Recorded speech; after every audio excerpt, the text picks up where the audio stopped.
ವರ್ಷ ಮೀರಿದವರಿಗೆ ಆಯುಷ್ಮಾನ್ ಅನ್ನು ಕಡ್ಡಾಯ ಮಾಡುತ್ತೆ ಕೇಂದ್ರ ಸರ್ಕಾರ. ಅದಕ್ಕೋಸ್ಕರ ಕೋಟ್ಯಾಂತರ ಸಾವಿರಾರು ಕೋಟಿ ರೂಪಾಯಿ ವಿನಿಯೋಗ ಮಾಡುತ್ತೆ. ದುರಾದೃಷ್ಟಕ್ಕೆ ಕರ್ನಾಟಕ ರಾಜ್ಯದಲ್ಲಿ 70 ವರ್ಷ ಮೀರಿದಂತ 25 ಲಕ್ಷ ಜನ ಅರ್ಜಿ ಹಾಕಿದ್ದಾರೆ. ಒಬ್ಬನಿಗೆ ಆರೋಗ್ಯ ಕಾರ್ಡ್ ಕೊಟ್ಟಿಲ್ಲ. ಯಾಕೆ ಕೊಟ್ಟಿಲ್ಲ ಕೇಳಿದ್ರೆ ಕೇಂದ್ರ ಸರ್ಕಾರ ಕೊಡಬೇಕು, ನಾವು ಕೇಂದ್ರ ಸರ್ಕಾರ ಕೊಡಬೇಕು, ಕೇಂದ್ರ ಸರ್ಕಾರ ಕೊಡಬೇಕು. ಕೇಂದ್ರ ಸರ್ಕಾರ ಕೊಡ್ತಾ ಇದೆ, ಅನುಷ್ಠಾನ ಮಾಡ್ತಾ ಇಲ್ಲ ರಾಜ್ಯ ಸರ್ಕಾರ. ಅಲ್ಲ ಅಂತ ಹೇಳಿ ತಾಕತ್ತಿದ್ರೆ ಆರೋಗ್ಯ ಮಂತ್ರಿಗಳು ವಿಶ್ವಕರ್ಮ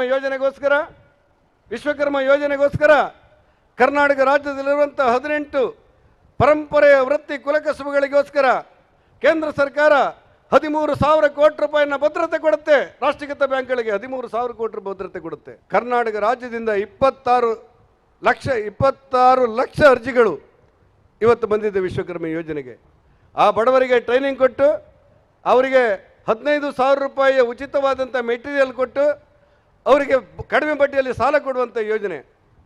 ನಾನು ಸದನದಲ್ಲಿ ಒಂದು ಮಾತನ್ನು ಕೇಳಿದ್ದೆ ಆಡಳಿತ ಪಕ್ಷಕ್ಕೆ. ಏನು ಮಾಡಿದ್ದಾರೆ ಅಂತ ಹೇಳಿದರೆ, ಸಿದ್ದರಾಮಯ್ಯನವರ ಸರ್ಕಾರ ಮುಖ್ಯಮಂತ್ರಿಯ ಕಚೇರಿಯ ಮೂಲಕ ಎಲ್ಲ ಜಿಲ್ಲಾಧಿಕಾರಿಯವರಿಗೆ ಮೌಖಿಕವಾದಂಥ ಸೂಚನೆ ಕೊಟ್ಟು ಯಾರೂ ಕೂಡ ವಿಶ್ವಕರ್ಮ ಯೋಜನೆ ಅನುಷ್ಠಾನಕ್ಕೆ ಶ್ರಮ ಪಡಬಾರದು ಅಂತೇಳಿ ಜಿಲ್ಲಾಧಿಕಾರಿಯವರಿಗೆ ಸೂಚನೆ ಕೊಟ್ಟಿದೆ. ಜಿಲ್ಲಾಧಿಕಾರಿಯವರು ಅವ್ರ ಜೊತೆಯಲ್ಲೇ ಮಾತಾಡ್ಕೊಳ್ತಾ ಇದ್ದಾರೆ. ರಾಜ್ಯ ಸರ್ಕಾರದ ಮುಖ್ಯಮಂತ್ರಿ ಕಾರ್ಯಾಲಯದಿಂದ ನಮಗೆ ಫೋನ್ ಬಂದಿದೆ, ನಾವು ಹೇಗೆ ಈ ಕಾರ್ಯಕ್ರಮವನ್ನು ಅನುಷ್ಠಾನ ಮಾಡಬೇಕು ಅಂತೇಳಿ.